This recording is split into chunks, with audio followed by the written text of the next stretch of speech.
This is a crazy movie, bro. This whole movie is about these teenagers letting demons possess their body for 60 seconds. And then they blow the candle out and then they get out their bodies. But this chick right here, she's the star of the movie. But she also became obsessed with this game because this game gave her a chance to see her mother who died. But that's my theory. She's already dead, bro. She just don't know it. She trapped in the limbo, the state of being in between two worlds. Now, usually in movies, people run into deers, and the deer is supposed to represent a divine message, giving them a message before they even go any further. But this was a kangaroo this time. So she runs into an injured kangaroo. Not only this kangaroo represents the way she died, but it also is giving a divine message to let her know that she's dead. She's not really here. See, she thinks she wearing them clothes. She thinks she laughing. She thinks her hair's on her head. All that is her past life. She's already dead. Now, when she first started playing the game, notice that she was a little scared at first. But she actually loved it to the point where she wanted to try it again. And this time, she let the demon come in her. And she let the demon use her body, and she became the passenger. And it seemed like it became like a drug to her, like she loved it and she was addicted to it or something. Then after the demon came out of her, look what she says. Yeah, you heard what she said. I got the subtitles. She said, amazing. Now, what's so amazing about a demon possessing your body for 60 seconds? This is how you should be looking after a situation like that happened. But yet, old girl is laughing, bro. And then right after that moment, it seemed like she was dwelling on it. And look at what she's looking at, bro. She's staring right at these demonic looking creatures, bro. This one is deformed, head turned backwards and stuff. Like, where is she getting these visions from, bro? And why is she looking at these pictures like that? That's because she's sitting here thinking that she really alive, bro. But in the other world, where she really at, this is what she used to seeing on a daily basis. These descriptions is what she used to seeing in the other world. That's why it was a thrill for her to see them demons. This is how you know she dead, bro. She laying next to her friend, right? It's her laying next to him, bro. He said, what did the hand feel like when she touched the hand and she seen them demons and the demon took over her and all that? He asked her, what did the hand feel like? Look at what she says, bro. So she tells him it felt amazing, right? It felt amazing that a demon took over her body, right?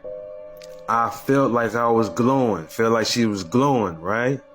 I could hear and see and feel everything, but I was in the passenger seat. That means the demon took over her body and she was just there, right? Bro, she said it felt incredible. Bro, look how he looking at her, bro. Bro, what human being gonna say it felt incredible? It felt amazing. It felt like I was glowing. That a demon taking over your body, bro. What human being gonna let a demon take over their body and say it felt good? You know why she felt like that? It's because she's already dead. She used to that world. So when she describing all these things, how she felt, she really describing how it feels when she possesses a body. Just like them demons was possessing her body, that's how it feels when she possesses a body. Not the other way around. Okay, another sign that you know she's dead. She say she have nightmares. She said, I have this reoccurring nightmare.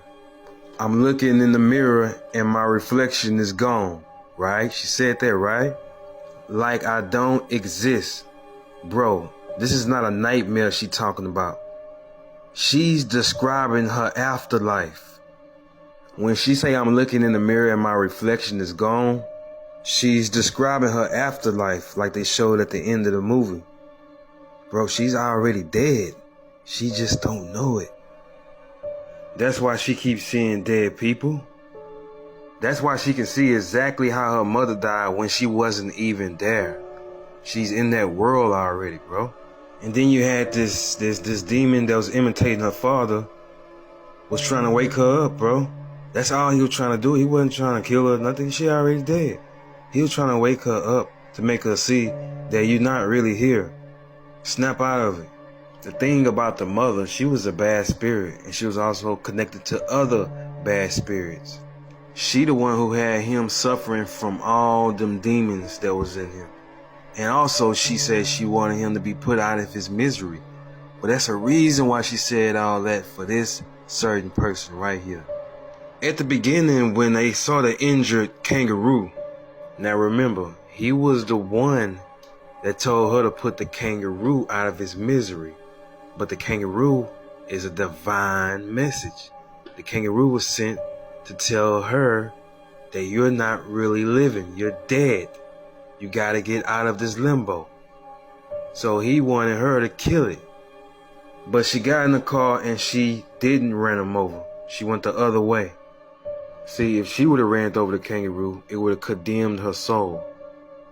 But since he said put it out of his misery, and he allowed it to suffer, she did the same thing to him. He was suffering from many demons that was in him. And also, she said he needed to be put out of his misery. Now she's talking to her mother. Now look what she says. The mother says this: you have to put him out of his misery. That's the same thing he said to her when the kangaroo was in the middle of the street. Can you at least put it out of its misery? See, the kangaroo came from the mother. And if she would have ran over the kangaroo, she would have condemned her soul. That's what they wanted. Because the mother's soul is condemned. Remember, she killed herself. So she wanted her to be down there with them. But she was on the other side. That's why at the end of the movie she was saying this: take him, my darling girl. She wanted him to kill him. And then she said, we'll have him forever. She ain't say I will have him forever. Will, meaning that her and the rest of them demons, she's a bad spirit. And for that split second, she was figuring out that she is in a limbo. And that's when the kangaroo jumped in front of the car and caused it to get hit and killed, which brought her out of the limbo. Remember, she was in the hospital and she saw the kangaroo. That's the same kangaroo that was at the beginning. Once she was figuring out she was in a limbo, the kangaroo jumped in front of a car, killed itself to represent her being killed, because that's how she got killed. But when it got killed, it had brought her out of the limbo and brought her back to her afterlife. So now that the kangaroo is dead, she's out of the limbo now. She's back into her afterlife, where she was the whole time. She's no longer between two worlds no more. She's in the land of the dead now. Her looking in this room symbolizes how she saw them when she was alive. The next scene represents how she sees them now that she's dead. See, actually they came and visit her in the hospital, but she died in the hospital. And this is them leaving. So now she know why she been having them nightmares of not seeing her reflection in the mirror. She's been dead this whole time. Now she's calling out to her dad, who can't see her because she's dead. He came and visited her to the place where she died at as well. And now she's back in the darkness where she was at first. No mother is there, no demons there, no other spirits is there. It's just her by herself. Notice that she's by herself. Her mother is not there. No one's there. They never was there. She was alone. That's because those were demons, bad spirits. She represents the good spirit. By her experience being in the limbo, now she know about this game. Now she's... I know y'all remember that movie Jim Carrey had did called Bruce Almighty. You know, the guy that had supposedly received godly powers by this dude dressed in all white, who claims that he is God, claims that he's the Alpha and the Omega, and who created the heavens and the earth. First of all, bro, this does not represent Elohim, the creator of the heavens and the earth. This does not represent God, but represents Gad. Read with me, y'all. In the Bible, Gad was a god of fortune and good luck, worshipped by some Semitic peoples. See, they really had us fooled. They had us thinking that this movie represents the God of the Bible. But if you really pay attention to it, this movie represents the God of the world, which is Satan. The God of the Bible is not finna reward you with exotic cars. The God of the Bible is not finna let you be God for one day so you can be drunk with power. The God of the Bible is not fenced to give a man power to attack people with bees. There's only one deity that had bees coming out of his mouth, and he was demonic. Y'all already know who I'm talking about. See, in real life, the whole reason we on this earth is to do the will of Elohim. But according to this movie, it's all about the will of man and being lovers of the world. But Elohim already told us, do not love the world or anything in the world. If anyone loves the world, the love of the Father is not in him. Like I said, the movie is about God, but a God of fortune, receiving good luck and fortune and money from a deity. This also is linked to Satan. They show you in so many ways, you just gotta catch it. Look at what he's resting his arm on. This represents the golden calf. Remember in the Bible when Moses went up to the mountain to talk to the Most High Elohim, and then the children of Israel took it upon themselves to build a calf of gold to worship. This is paganism right here. And this is exactly what you see in the movie. Just think about it, bro. This movie never represented the God of the Bible, but Satan. Think about it, bro. The bees that he had. What you think these bees represented? Good luck, according to him. Where you think good luck comes from? Satan. See, the Most High don't give you good luck. The Most High give you blessings, which is in Hebrew, Barak, if I'm pronouncing that right. But look, it's the bees that represent good luck. And these beads he touched 3 times, bro. He touched them right here when she gave it to him. He flicked them again when he was in the car. Y'all seen this crazy movie called Don't Blink Twice? This movie is a trip. And if you watch it all the way through, it will trip you completely out. The movie is basically about women that's taken advantage of by a man that drugged them so much that they don't remember the heinous things that has been done to them. The movie is all about making them forget. It don't take a genius to know what this movie symbolizes. This movie is them telling you about Hollywood, the music industry, the movie industry, the things that goes on in the business. And it's not just telling you about the business, but the things celebrities have to do, the rituals they have to do in order to stay in this $1 million club. Think about it, bro. All these women had to go to a secret island. And on this secret island, they had to wear a certain color. Here you see them wearing all white. Here at the candlelight dinner, you see everybody wearing all white. Here they are in the dark, wearing all white again. So what comes to your mind when you see all these people wearing all white and they're on a secret island? Sounds familiar?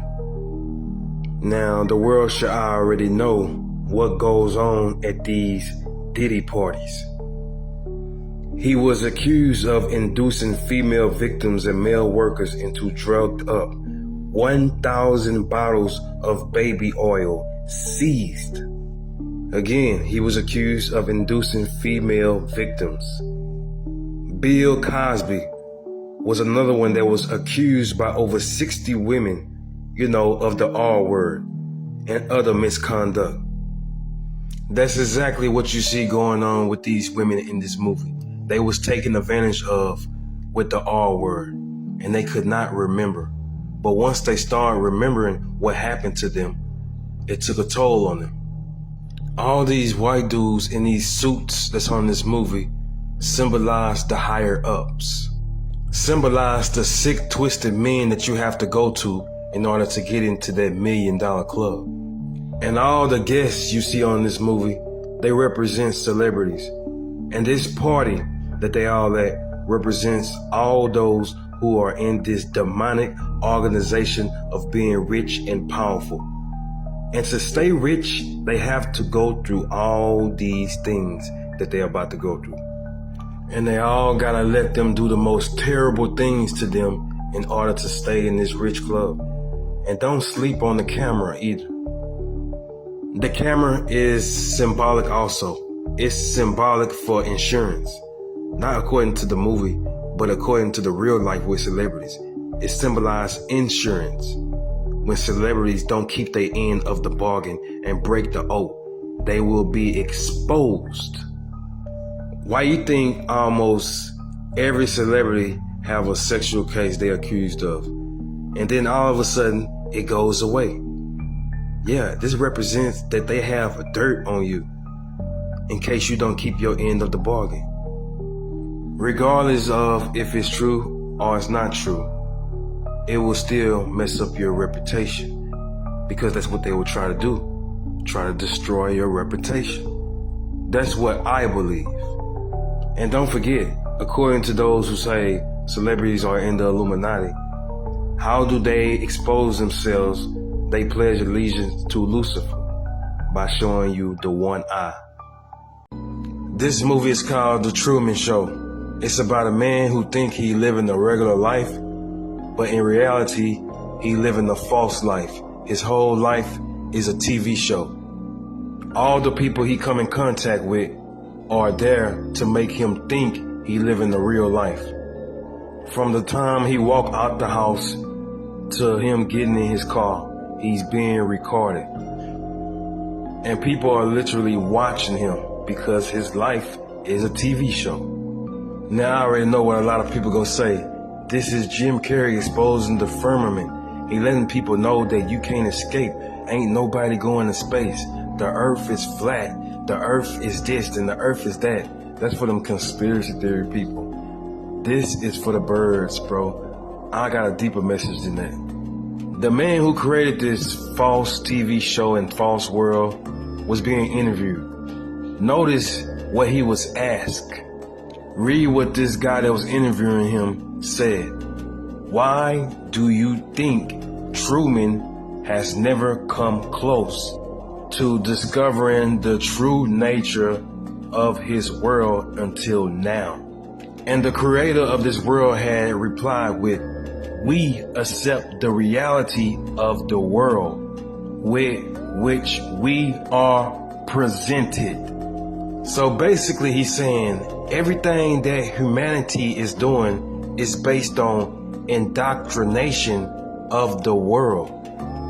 The only reason he accepted this false world as a real world is because it was given to him that way. This is an example of indoctrination. Now, with that being said, what does this movie, The Truman Show, says about us in the real world? See, this movie is exposing the TV. TV is a tool used for mind control on the masses. The education system made us think that we're educated. We're not educated. We are indoctrinated to think a certain way. We trained to do this. We are trained to think just because we voted for this person and that person, that our vote counts and that it's powerful enough to get this person in the seat. This is indoctrination. We never been outside the earth. We never been in space. We never seen all these planets that's in space. The only reason we believe in these things is because it's presented to us this way. This is a form of indoctrination. The reason we dress how we dress, believe in what we believe, talk the way we talk, think the way we think. If you watch this movie, you're going to assume that the whole movie was about a man having a fatal attraction on his girl. Was it? Or is it deeper than that? What if this whole movie was about payback? Payback for what? And to who? His father, who abandoned him at a young age. This is his biological father. See, he was abandoned by his father at a young age for the same behavior that he been showing in this movie. See, when he was a kid, he was a hothead. He had a lot of anger issues. He would get suspended from school for fighting, picking on people, bullying people. The father didn't know how to put up with it no more. The father gave up on him and sent him to a new family. He couldn't put up with it no more. But it broke her mother's heart. Not the lady that's in the movie, but her mother, who they did not show. It broke her heart. That's why she ended up with her dad. Remember, this is not the mother. This is the stepmother. She talks about her mother in this scene. As it says, it was just the two of us all alone in this big house. She was sad because she was reminiscing on the time they got rid of the son, which was him. She couldn't take it. She still can't take it. That's why she had moved with her father. That's why it says, I don't know. I mean, I only moved up here about a year ago. She talking about moving with her father. So what is his goal? His goal is to bring all the pain and suffering to his father that he had to go through by becoming an orphan and going through all these foster care and foster homes. And how he's going to do that? Easy, by targeting the person that he was replaced with and that who his father cherished the most. See, this not even his daughter. She's adopted. He couldn't even remember when he took her to a concert. 85? You could have been... Come on, that doesn't count. I'm surprised you even remember. See, this father is one of them fathers that throws money in your face to have the skeletons removed from your closet or his closet. But the skeletons that he tried to have removed came back. So you can only fake for so long until one of them skeletons you buried get back up and come and expose you. You see how he trying to live the wealthy lifestyle like everything's cool. Got the young tenderoni over here cooking in the kitchen like everything's good. Jogging all the way until you see that big house he got with that expensive dog coming running out of nowhere. Yeah, he living the good life. But once he grew up and found out that his father replaced him with an adopted daughter, oh, that's when he went after him. And he used a friend to set it all up. Look at the look in her face. She even giving them the look to let them know, I got her. Now show the boy. And that's when he came out of nowhere to win her over with his looks. I mean, look what he doing with the pool stick. See, he knew he'll get her attention by doing that stuff with the pool stick, making it look sexual. And he got this tight thermal on with chest showing, biceps, triceps. This is a perfect shot.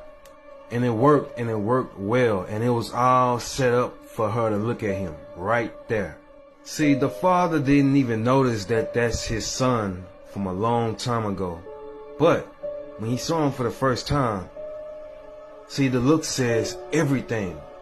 There's no way a father's gonna look like this when his daughter brings home her boyfriend. They gonna look like that, bro?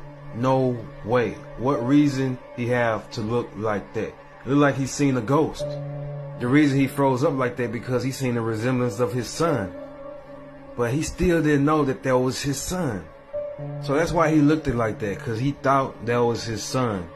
It is his son, but he looking like, okay, he looked just like my son who I gave away. But that's not him. See, he ain't know who he was until later on. It wasn't until he started making all these phone calls to dig up who this kid really was, and he found out that's his son. That's why he said, well, guess again, the kid bounced from foster home to institution. That's because you gave him up. You gave him away. That's why he was in foster home to foster home. This dude is dirty, bro. You can tell by him picking up this picture how he's in his feelings that he was replaced with an adopted daughter. He looking at this picture like he really replaced me with an adopted daughter. And that's why he trying to make his life a living hell by going after the adopted daughter. Even when he opened up the little jewelry box thing, he picks up this bracelet that says, Daddy's girl.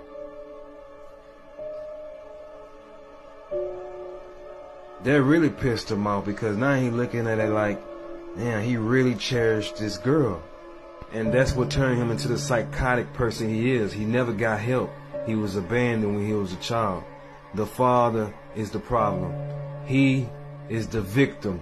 See, this is what happens when you got all the money in the world and try to bury your problems instead of dealing with them. When you don't deal with them, they become worse and worse and worse to the point where it's uncontrollable. Let that be a lesson. Remember, the movie is called Fear, not Fatal Attraction. Fear, meaning he's in fear of the past creeping up on him. And this is what happens when you think you got rid of the past. It creeps back on you. Notice that the father has the same anger issues his son got. Like in this scene, he was supposed to go to a concert with them, but he couldn't go because of his job. Look how mad he get.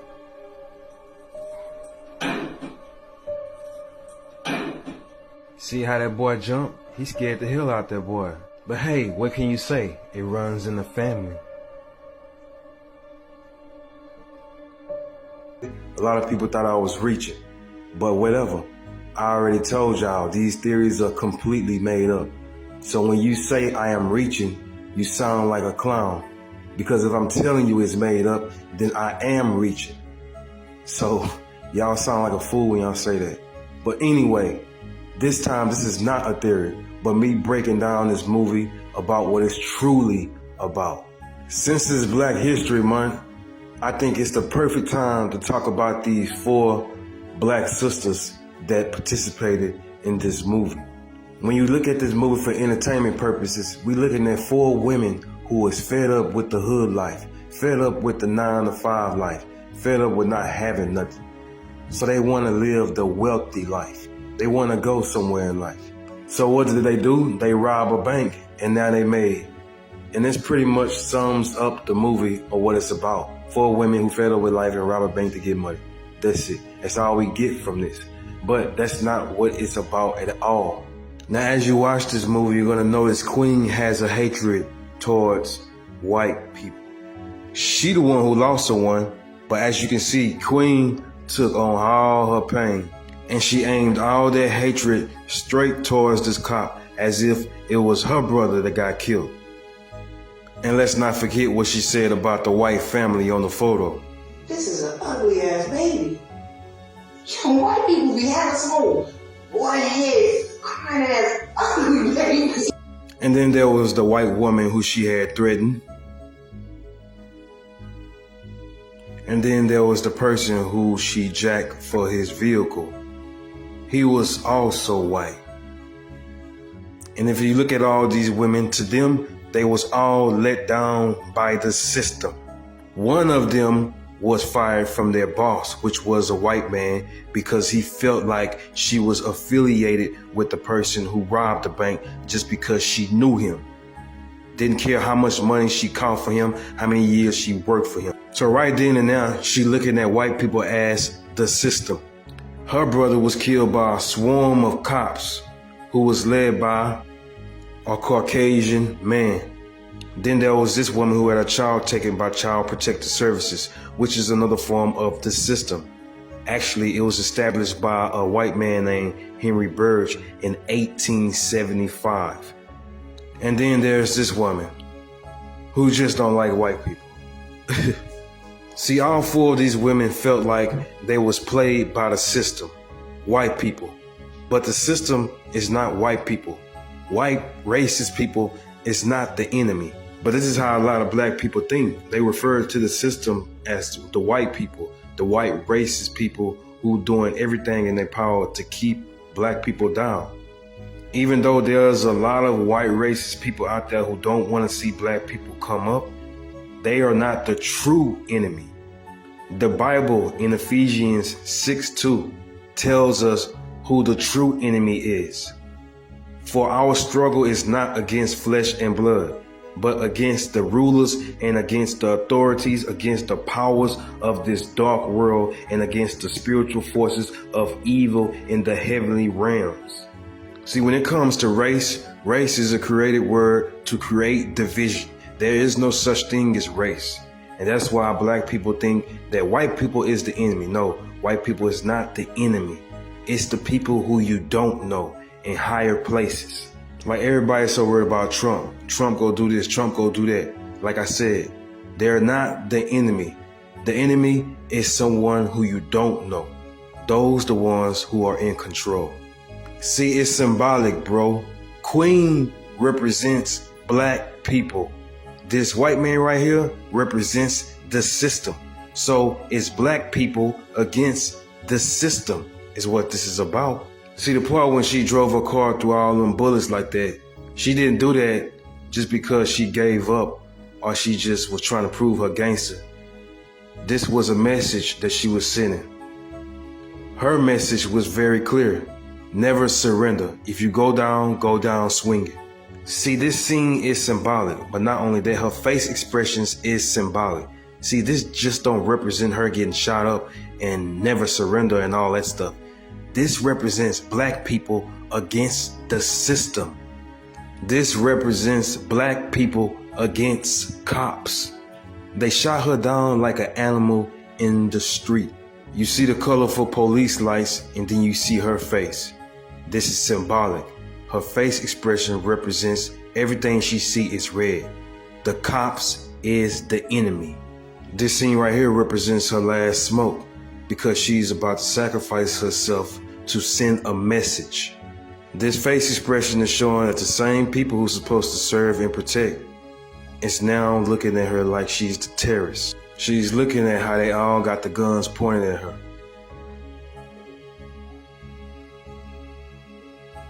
Boys got snipers and all. And then you see the swarm of police. This is exactly what you see to this day for one black person. Regardless of them not having the gun or not, this is what you're going to see. So forget about the gun, forget about her robbing the bank and all that stuff. The face expression she's showing right here is basically saying, they are killing us. They are killing us. So this movie is all about black people against cops, which is why they have Dr. Dre in the movie. Dr. Dre was once in a rap group called NWA, and they had a famous song called F the Police. And that's what it's all about. It's about F the system, F the higher ups, F the cops, F the police. It was never a man inside this doll. Bro, this doll was possessed before the man even got to the doll. These are a bunch of demons in this doll, bro. Notice that the man that's supposed to be Chucky is getting chased, right? But look what he getting chased into. Out of all places, he runs to a toy store. Yeah, this is supposed to be Chucky, this man right here. And look, he runs to this toy store. Out of all stores, he runs to this specific toy store. Why? Because he was led to this toy store. I'm gonna show you how. He just happened to run into the most famous popular toy that's out right now. He was gonna transfer his soul into this doll. But what he didn't know is that this doll is already possessed by something else. Yeah, that's right. The doll that he picked was already possessed with demons. See, this lady actually went to Chucky's house. And when she went to his house, she seen all the symbols and everything she needed to see that says that he was trying to cheat death by doing these voodoo spells and getting powers from people that know how to do it. Like on his wall it says, "Oh, thank you, mighty Damballa, for life after death." Meaning that he's trying to learn the abilities to cheat death. This man right here is the man who taught Chucky the arts of how to cheat death and voodoo and dark magic. And if you look at his room, he has faces on the wall. He has a skull with candles lit on top of it. We know the skull represents evil. And he has something demonic down there. I don't know what that is. And he has a Christian collection up here. And he also has a representation of Jesus on the cross. And some more candles. So he has a lot of things going on in his room. So when Chucky and his mentor playing with this dark magic, playing with voodoo, playing with witchcraft, playing with sorcery, when they playing with these things, they can open the door for something else to come in. Something like demons to come in. And everything that you're studying, they're studying it with you. So everything that you're doing, they're learning it too. You see, this unknown force that studied Chucky and his mentor when they was doing all this voodoo and magic and the door was left open, they studied everything. They led him to this store. That's what the Jack-in-the-Box toy represent at the top. It represent that you are going to release a demon, not just a demon, but demons that's been locked up in a doll this whole time. So when he's saying all this stuff to this doll, all these words he's saying to transfer his soul into this doll, he's not just transferring his soul and trapping his soul in this doll with the demons, trapping him. He is releasing demons. Once he transferred his soul into the Chucky doll, he's laughing with his eyes closed, thinking he won. Victory laugh, right? But he don't know that when he opened his eyes, he will see all the demons that he released. So it's not the man that's controlling Chucky, it's the demons that's taking him for a ride. The demons are in full control. I mean, only something possessed will act like this. Only something demonic will act the way this doll is acting. Look at his eyes, look at his face. Bro, he was trying to take a bite out of her. That's demonic, bro. That's not like a man trapped inside of a doll's body. He wasn't biting people, bro. They say he was a strangler. But he's biting people. Not only he's biting people, throwing people out the window, blowing people up. And every time you see him, he carrying a knife. Just like Michael Myers. And we all know Michael Myers was demonic. The man that's trapped inside the Chucky doll's body is of no use. The demons is taking full control. And they're using all the information that he has to get the information to receive a body. Because that's what he after. I mean, that's what they are after, is to get inside a body. In this scene, they making it seem like the man that's inside Chucky is telling this man, hey, I got shot and I'm bleeding. I want to know why. And the man is telling him, because you're becoming more human being, the more you stay in that body. So Chucky is telling him, okay, how can I get a real body?